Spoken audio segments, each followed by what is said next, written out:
Дубль 28. Репетируем. Репетируем.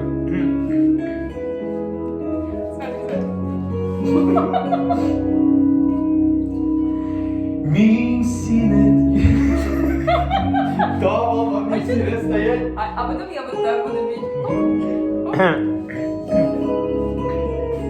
Нам нужно здесь еще один тречек, который будет. Поворачивай микрофон. Не забыл. Приди, пожалуйста, репетицию.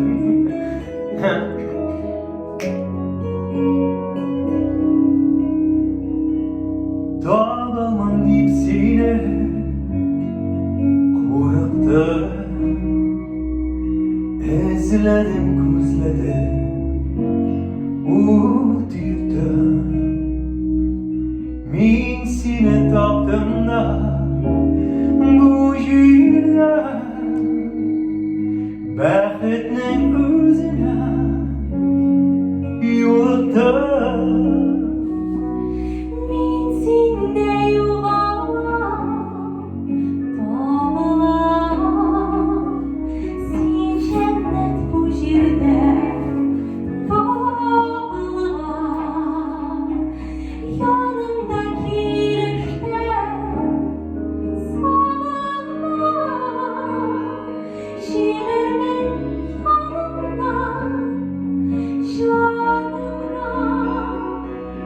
Dünyamda anata yaratam digensizden bir gün gelir tüne Jibэрmэsin üzünden Dünyamda anata yaratam digensizden bir gün gelir tüne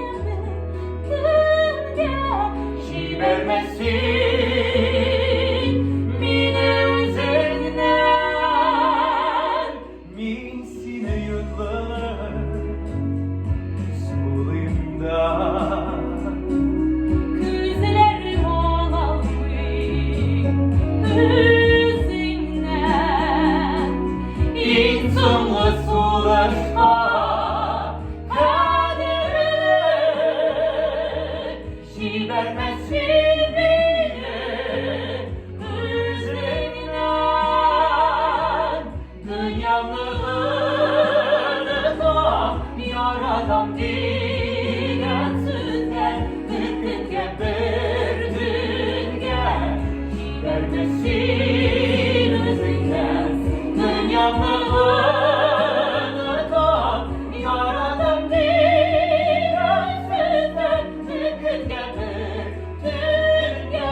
Одним словом, всем приходите 8 декабря в Туган авылым на концерт моих друзей.